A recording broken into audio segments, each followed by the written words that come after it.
Il ne pouvait donc pas accepter Caïn parce qu'il était froid et fier et n'en faisait qu'à sa tête. Caïn devint furieux, il tempêta et menaça, puis tourna les talons pour fuir la présence de Dieu. Avant qu'il ne s'éloigne, Dieu lui parla. Pourquoi es-tu si fâché, Caïn? Demanda-t-il. Si tu avais fait ce qui est bien, tu serais heureux. À présent, j'aurais accepté ton cadeau, mais le mal est comme un animal sauvage allongé sur le seuil de ta maison, prêt à bondir sur toi et à te vaincre. Tu dois te battre contre lui. Mais Caïn n'avait pas envie d'écouter Dieu, ni de prendre garde à ses avertissements. Taciturne et rongé par la colère, il regagna ses champs. Il haïssait Abel parce qu'il était bon et que Dieu trouvait son plaisir en lui.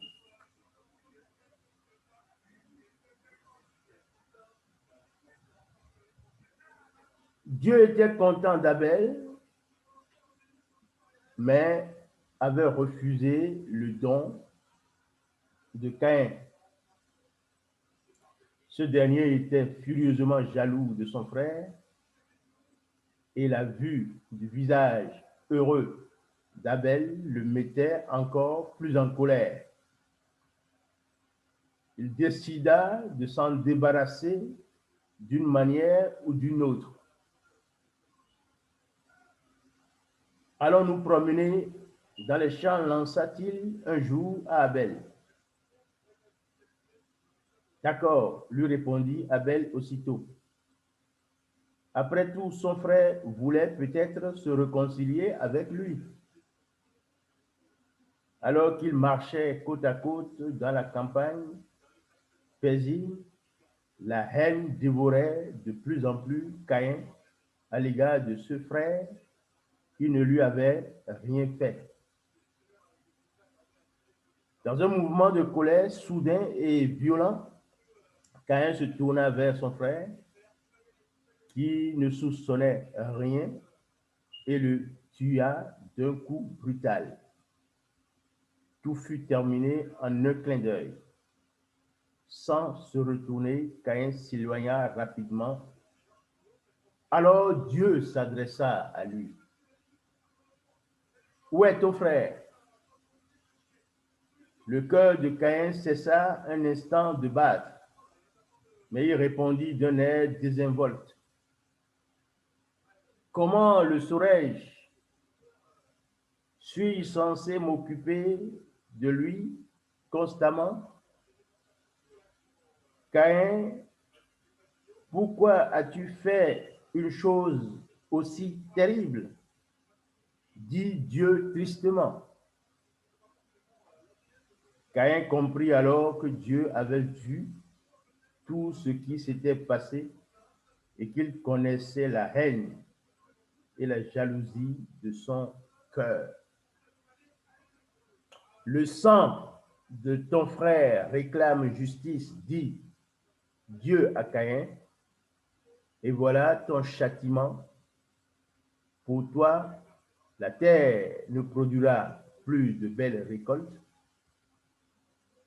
Tu seras un voyageur sans foyer pour le reste de tes jours. Ma punition est trop lourde, se plaignit Caïn. Ceux qui découvriront ce que j'ai fait me tueront.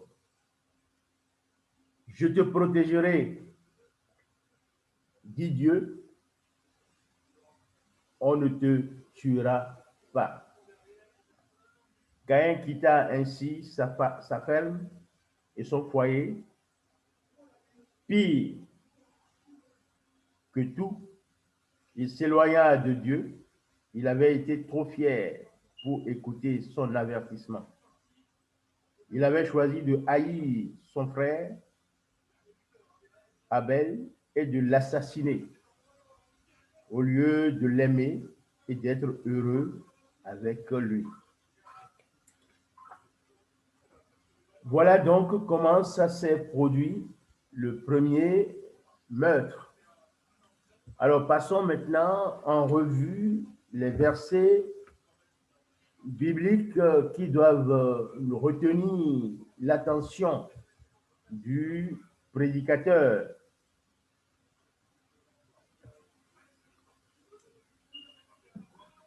Nous sommes dans Genèse 4. Nous sommes dans Genèse chapitre 4.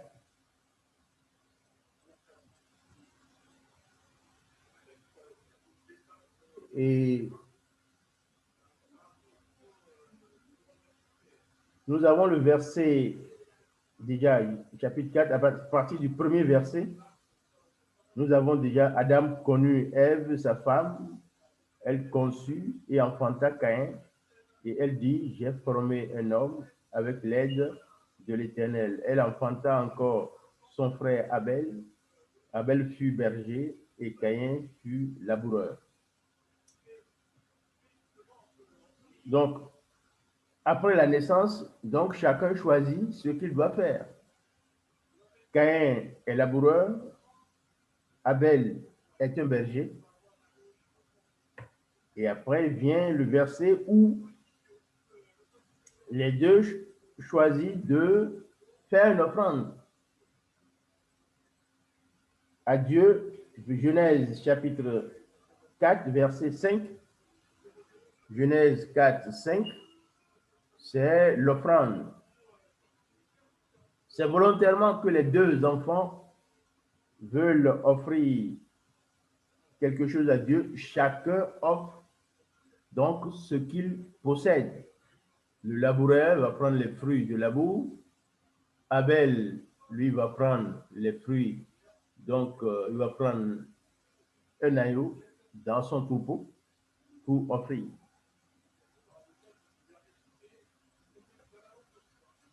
La Bible ne nous dit pas de façon claire, et nous allons au verset 7. La Bible ne nous dit pas de façon claire pourquoi le Caïn, l'offrande de Caïn n'a pas plu à Dieu. On n'a pas dit que c'est des fruits pourris qu'il a pris pour offrir. Non, on a dit qu'il a pris les fruits de sa production pour offrir à Dieu. Et Abel aussi a pris un agneau de son troupeau pour offrir à Dieu. On n'a pas parlé de la qualité de l'offrande. Mais au verset 7, on a « Pourquoi es-tu irrité et pourquoi ton visage est-il abattu? Certainement, si tu agis bien, tu relèveras ton visage. » C'est cette phrase-là seule qui nous dit que Dieu voit dans le cœur de Caïn qu'il n'agit pas bien. Donc, le prédicateur, il va supposer donc que c'est parce que Caïn n'agit pas bien que son don n'a pas été reçu favorablement par Dieu.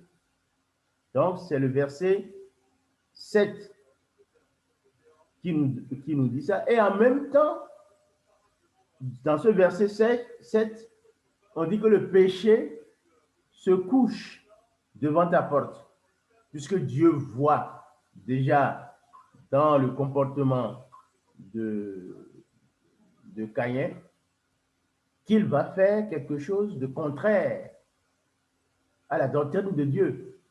Donc c'est pourquoi Dieu lui dit, le péché se couche à ta porte. Le verset 8, Caïn adressa la parole.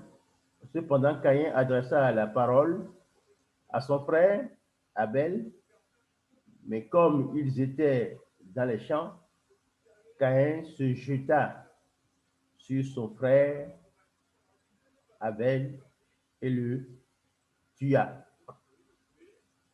Genèse 4, 8. C'est le premier meurtre dans la Bible.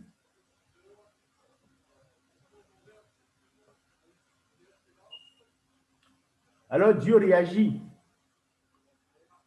Dieu réagit par rapport à cet acte ignoble de Caïn. Le verset 9, Genèse 4, à partir du verset 9. L'Éternel dit à Caïn, où est ton frère Abel? Il répondit, je ne sais pas. Suis-je le gardien de mon frère? La réponse même de Caïn montre que ce n'est pas une réponse de politesse. Il s'élève et il se pose la question s'il est le gardien de son frère. Alors, tu sais que tu l'as tué, mais Dieu voit. Dieu n'a pas de passé, Dieu n'a pas de présent, Dieu n'a pas de futur, Dieu voit. Il est omniprésent, omnipotent, omniscient. Il voit tout à tout moment. Donc, il a déjà vu. D'abord, il a prévenu, puisque le péché couche à ta porte. Et puis après, le péché, la haine l'a poussé à agir pour tuer son frère. Et maintenant, il commence par pas mentir. Et à partir du verset 10, Dieu lui pose la question. Qu'as-tu fait? La voix du sang de ton frère crie de la terre jusqu'à moi. Maintenant, tu seras maudit. Et c'est là que commence la punition que Dieu lui promet à partir de Genèse 4, 11. Dieu commence par proclamer la sanction contre Caïn. Maintenant, tu seras maudit de la terre qui a ouvert sa bouche pour recevoir de ta main le sang de ton frère. Quand tu cultiveras le sol, il ne te donnera plus sa richesse. Tu seras errant et vagabond sur la terre. Caïn dit à l'Éternel, mon châtiment est trop grand pour être supporté. Voici, tu me chasses aujourd'hui de cette terre, je serai caché loin de ta face, je serai errant et vagabond sur la terre, et quiconque me trouvera me tuera. Et qu'est-ce que Dieu lui répond? L'Éternel lui dit, si quelqu'un tuait Caïn, Caïn serait vengé 7 fois. Et l'Éternel fit connaître à Caïn que quiconque le trouverait ne le tuerait point. Puis Caïn s'éloigna de la face de l'Éternel et habita dans la terre de Nod, à l'orient d'Éden. Alors, Genèse 4, verset 15.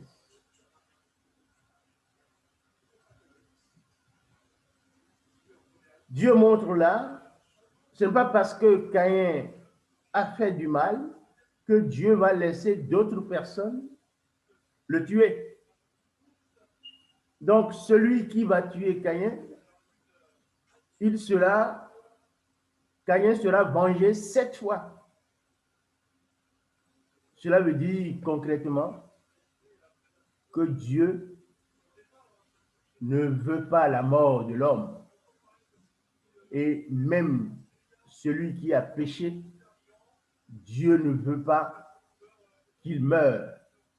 Ce que Dieu veut, c'est que le pécheur se répande et qu'il change de comportement. Cela n'empêche pas que Dieu n'accepte pas que les gens volontairement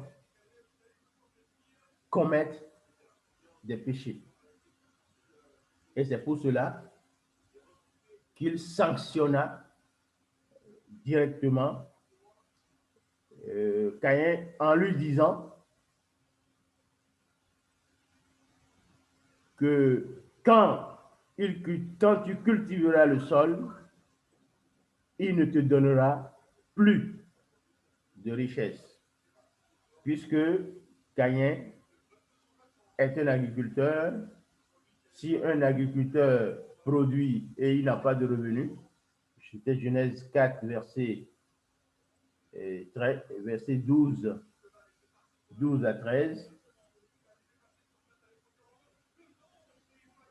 la terre ne lui donnera plus de résultats.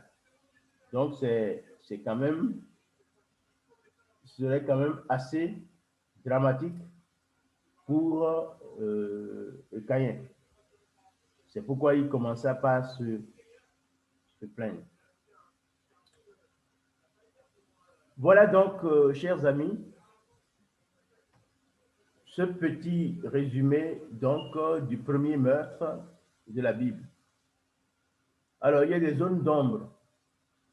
Nous avions vu clairement que les offrandes n'étaient pas mises en cause et que ce qui est mis en cause, ce sont les agissements de l'un et l'autre. Il y a certaines personnes qui ont une prédisposition pour avoir un cœur doux et il y a d'autres qui sont toujours des rusés. Or, Dieu, il voit tout le monde. Donc, pour le prédicateur qui va prêcher sur ce texte, il ne faut pas insister sur ce que vous ne connaissez pas.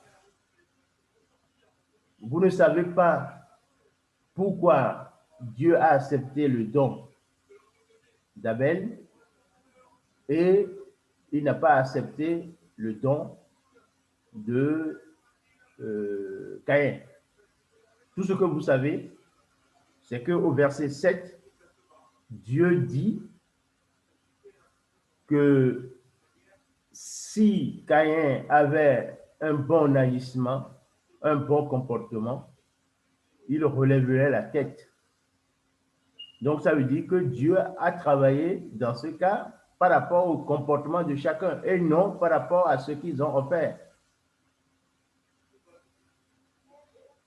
Maintenant, pour nous, dans l'Église du christianisme céleste, si nous traitons ce sujet-là, nous devons parler donc de la qualité de l'offrande aussi.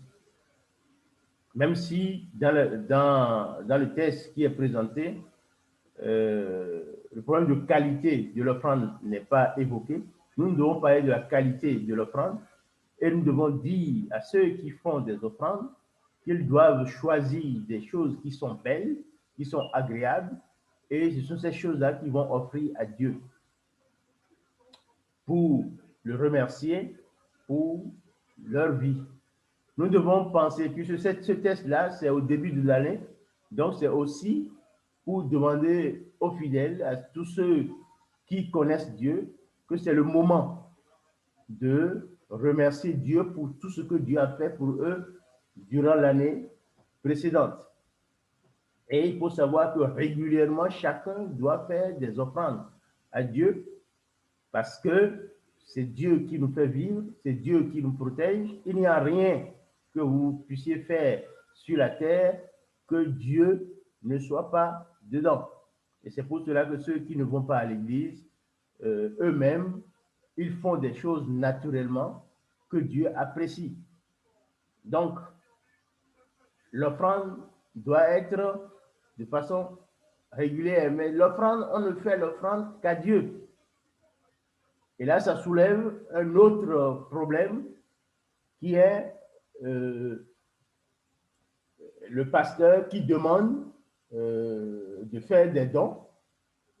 Oui, des dons à Dieu, mais pas au pasteur. C'est des dons à Dieu. Maintenant, si volontairement quelqu'un a quelque chose parce qu'il veut aider son pasteur et lui donne un cadeau, on ne refuse pas. La Bible dit, tu as reçu gratuitement, tu donneras gratuitement. Donc, quand on fait les offrandes à Dieu. Mais nous savons que quand vous faites les offrandes à Dieu, c'est celui qui est à l'autel qui gère. Ce sont les responsables qui sont à l'église qui gèrent les offrandes qu'on fait à Dieu. Dieu ne mange pas les offrandes. Mais Dieu regarde vos cœurs. Donc, c'est pour cela que cette prédication-là, au verset 7, c'est du cœur de l'homme que Dieu détecte sa bonté ou bien sa haine. Et c'est d'ailleurs à cause de cela, et on peut le dire sans hésiter, que c'est à cause du cœur de Caïn que Dieu n'a pas accepté son offrande. Voilà maintenant quelle attitude à adopter. Il y a un autre volet. Quelle attitude à adopter lorsque Dieu n'est pas content de vous? Lorsque vous faites quelque chose et que Dieu vous prévient qu'il n'est pas content, vous avez la chance que Dieu vous prévienne. Et c'est la chance que nous avons à l'Église du Christianisme céleste que, quel que soit ce que vous faites, Dieu, par le biais des visionnaires des Oli, va te prévenir. Bon, dans d'autres dénominations, ils n'ont pas cela. Mais ce n'est pas le plus important. Il y a notre conscience qui nous dit ce qui est bon et ce qui est mal. Mais c'est une chance pour l'Église du Christianisme céleste que Dieu nous dise. Et c'est pour cela que vous voyez le dialogue que Dieu a fait avec Caïn. Aujourd'hui, ce dialogue se fait aussi dans l'Église du christianisme céleste, c'est le dialogue avec l'Esprit. C'est l'Esprit de Dieu qui travaille et qui parle à chacun suivant ce que Dieu veut de chacun. Mais il faut savoir l'écouter. Il faut savoir écouter ce que Dieu te dit. Parfois, Dieu te parle, mais tu ne fais pas attention. Voilà. Si tu commences pas à faire attention à Dieu, tu sauras qu'il te parle. C'est l'exemple de Samuel et de comment on appelle? C'est l'exemple de Samuel et de David. David qui était jeune et que Dieu veut lui parler dans le songe, et il voit, Dieu l'appelle, et il entend que Dieu l'appelle, il se lève et il va voir. C'est plutôt, je crois, Samuel et Élie, je crois. C'est Samuel quand il était enfant avec Élie. Donc, il est obligé d'aller voir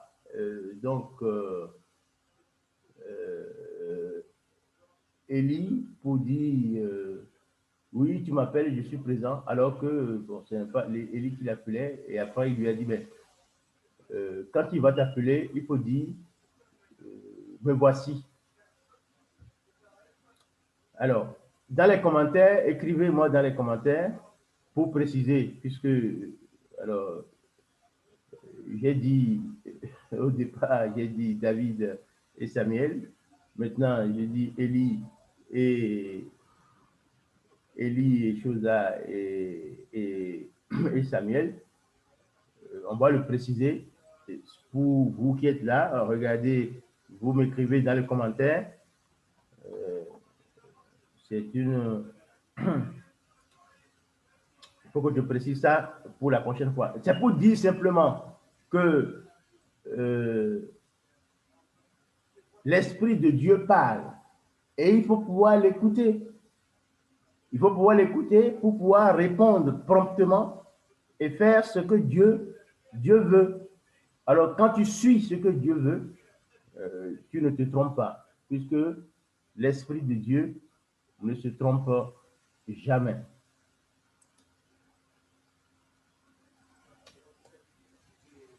Et la dernière partie, c'est le passage à l'acte de Caïn. C'est-à-dire, il veut se venger. Il veut se venger que Dieu ait accepté le don de son frère et ne pas accepter son don. Oh, est-ce que c'est à Abel qui va s'en prendre? C'est Dieu qui a décidé et maintenant tu t'en prends à ton frère jusqu'à te le tuer. Et puis Dieu t'a déjà prévenu que le péché se couche à ta porte. Donc il t'a prévenu. Donc de faire attention. Ils ont eu tous ces outils-là et Dieu parlait avec eux et pourtant ils ont commis ce péché grave. Caïn a commis ce péché grave et il a été durement sanctionné. Alors donc,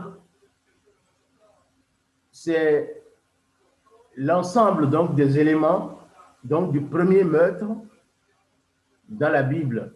Alors, qu'est-ce que cela nous enseigne? C'est ce que vous devez écrire dans les commentaires. Vous tirez quelle leçon de ce premier meurtre? La haine a pris le cœur de Caïn et il s'est attaqué à Abel. C'est la jalousie. Et dans ce monde, lorsque tu réussis, il y a toujours des jaloux. Donc, un élément important de raisonnement. Il y a toujours des jaloux qui ne sont pas contents parce que tu réussis.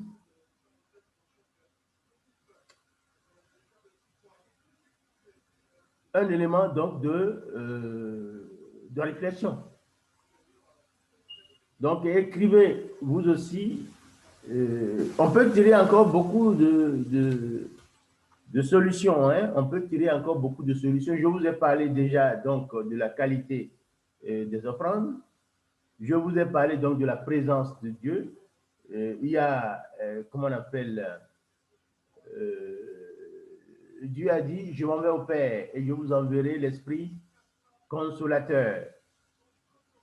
Et c'est l'Esprit consolateur qui va continuer à parler et à vous aider. Donc, ce consolateur, c'est l'Esprit. L'offrande, la qualité de l'offrande, il faut y mettre un soin à l'offrande. Si vous donnez des choses qui ne sont pas, que vous n'aimez pas à Dieu, Dieu ne va pas recevoir vos dons. Et puis, on a déjà dit, il faut avoir votre cœur qui doit être propre, votre manière de vivre. Parce que c'est à cause du cœur de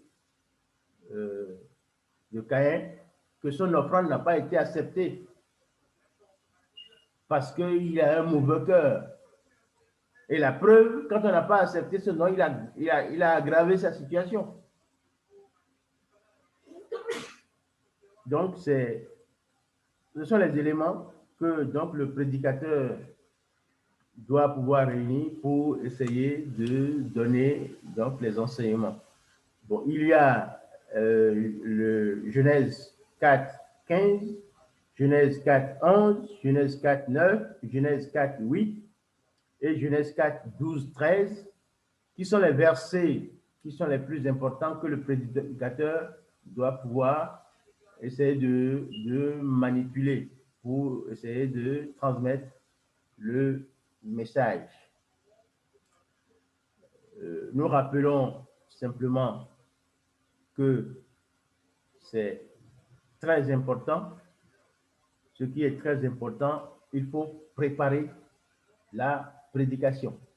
Ce n'est pas parce que tu connais l'histoire que ça suffit.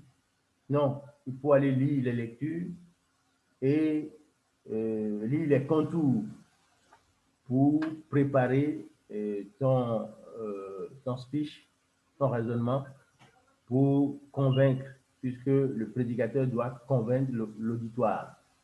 Lorsqu'on t'écoute, on doit pouvoir vouloir t'écouter encore une prochaine fois. Voilà donc ce qu'on peut dire sur le premier meurtre. Maintenant, puisque nous avons le temps, il nous reste encore 15 minutes. Nous allons passer donc à l'histoire de Noé. Et nous allons faire la première partie de l'histoire de Noé que nous allons continuer la prochaine fois. C'est Genèse chapitre 6. Noé commence donc une construction. Dieu va demander à Noé de construire donc une barque dans laquelle tous les êtres humains vont être mis pour éviter le déluge. Le meurtre d'Abel par son frère Caïn ne fut que le début de la méchanceté dans le monde.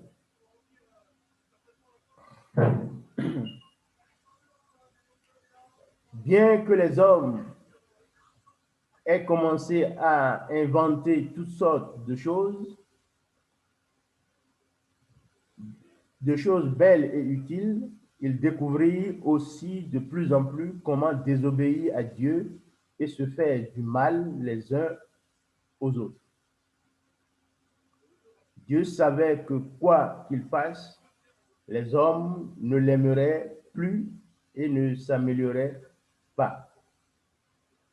Il ne voulait même pas l'écouter. Il fallait arracher tout ce qui était pourri et mauvais. Un nouveau commencement était nécessaire. Mais Dieu trouva un homme qui l'aimait et lui obéissait, quelqu'un qui faisait ce qui était juste et bien à l'égard de sa famille et de ceux qu'il côtoyait. Cet homme s'appelait Noé. Un jour, Dieu dévoila à Noé ce qu'il avait l'intention de faire. Je dois mettre fin à toute cette méchanceté avec leurs actes cruels et mauvais. Les hommes ont souillé le monde que j'ai fait. Je vais envoyer une inondation qui détruira tout. Mais ta famille et toi, vous serez préservés. Il faut que tu commences à construire un grand bateau. Dieu donna à Noé le plan et les mesures d'une arche immense qui résisterait à l'inondation qu'il allait envoyer. Elle devait être bâtie en bois solide, enduite à l'intérieur et à l'extérieur de goudron étanche. L'arche devait être suffisamment grande pour contenir Noé, sa femme, leurs 3 fils et leurs femmes. Noé devait aussi y construire des étables et des enclos pour abriter un couple de chaque espèce d'animaux et d'oiseaux afin qu'ils échappent au déluge. Noé fit exactement ce que Dieu lui avait dit Il en fallut du temps pour rassembler tous les matériaux et construire cet énorme bateau. Les passants et les voisins se demandaient ce que Noé pouvait bien faire, et il ne manquait pas de se moquer de lui tout en donnant ses coups de marteau. Noé les avertissait du déluge à venir. Il essayait de les persuader d'arrêter de faire le mal et d'obéir à Dieu. Mais personne ne prêtait attention aux paroles de Noé. Voilà donc la première partie dans le livre de Genèse, donc 7. Que d'eau et que d'eau.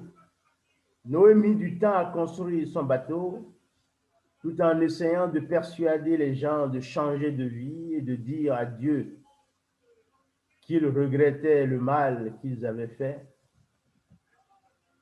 Puis un jour, les coups de marteau cessèrent. L'arc de Noé était terminé, mais il restait encore beaucoup de travail. Il fallait rassembler et préparer de la nourriture pour tous les passagers, hommes et animaux. La famille de Noé travaillait autant que lui. Enfin, les préparatifs furent achevés.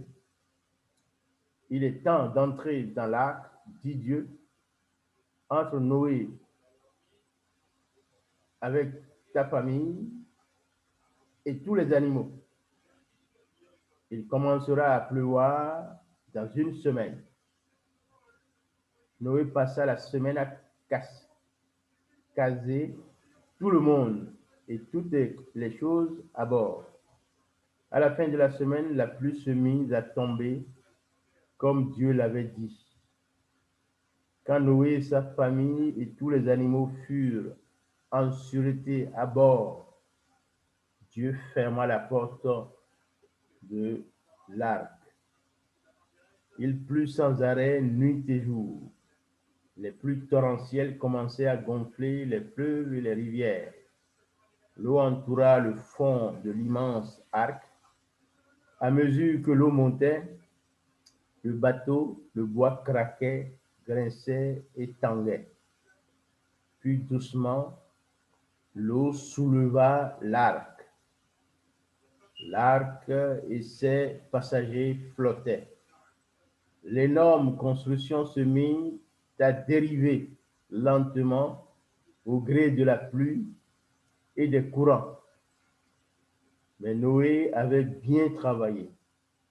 L'arc était parfaitement sûr et étanche. Au fur et à mesure que les eaux montaient, les paysages familiers disparurent. Bientôt, même le sommet des plus hautes montagnes fut recouvert par l'eau. On ne voyait plus rien que de l'eau à l'infini. Les hommes et les animaux avaient tous disparu sous l'inondation. Pendant 6 semaines, la pluie tomba. Mais Dieu n'avait pas oublié Noé et sa famille. Finalement, comme il avait promis, la pluie cessa. Voilà donc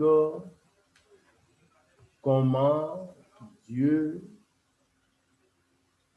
s'est révolté contre la méchanceté qui est apparue après la mort d'Abel, la méchanceté qui a envahi donc le monde.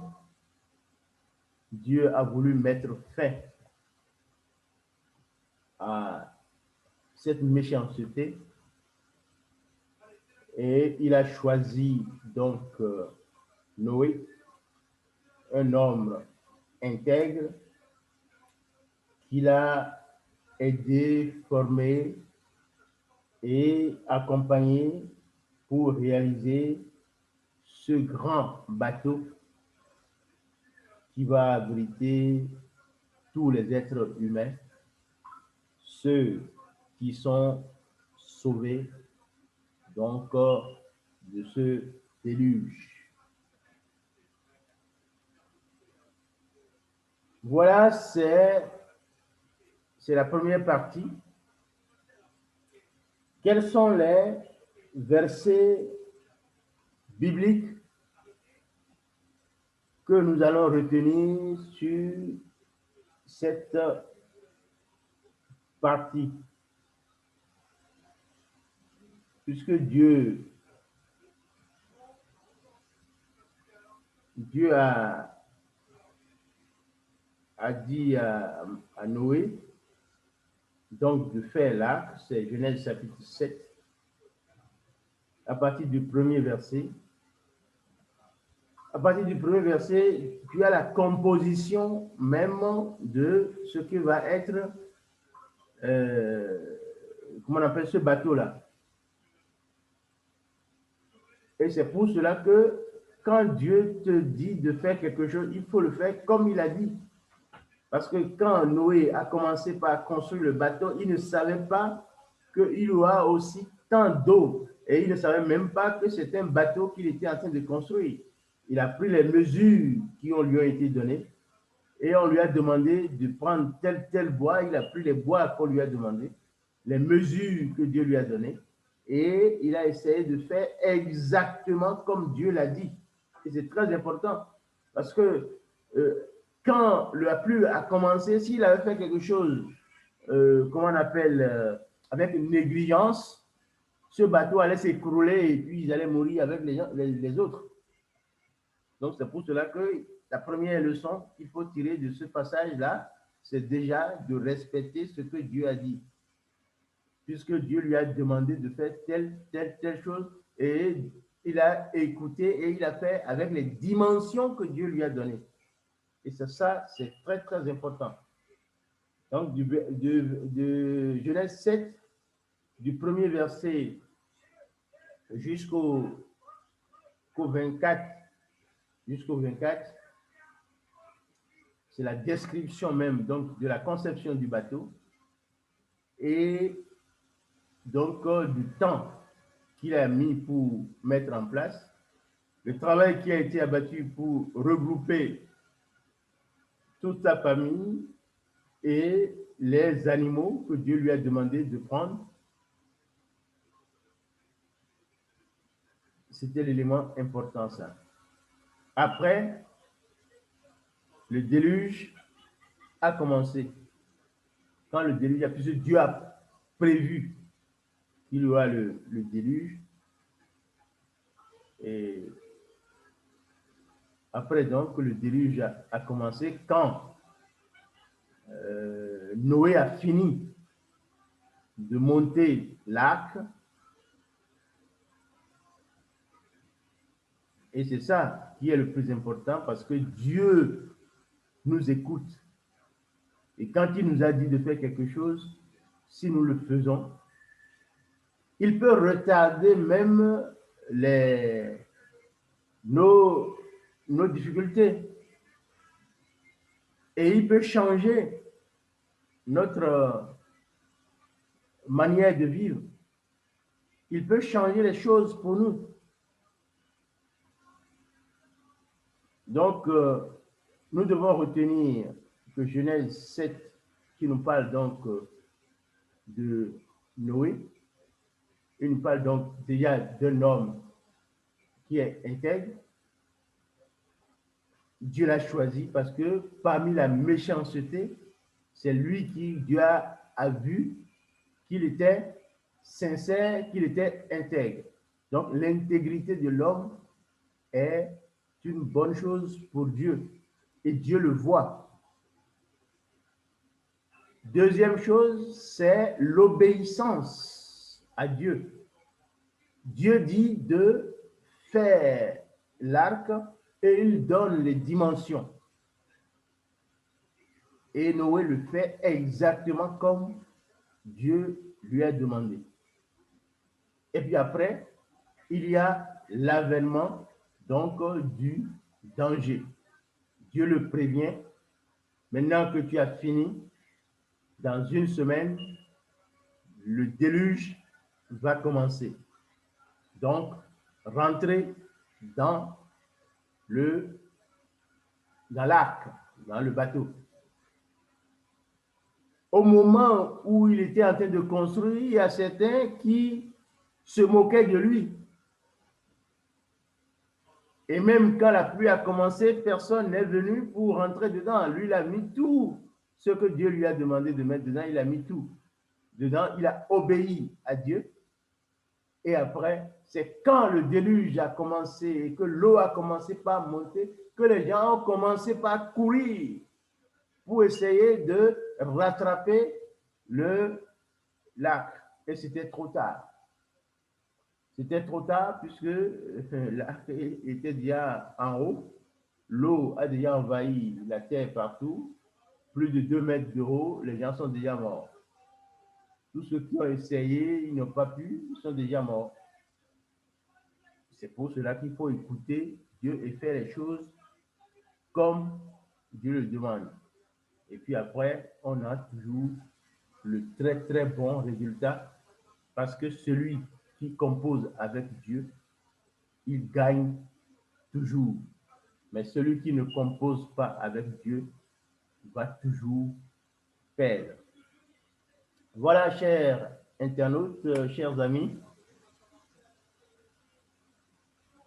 Si vous avez aimé cette première partie donc de l'histoire de Noé, mettez-moi dans les commentaires. Abonnez-vous donc à la chaîne. C'est tous les jeudis à 21h.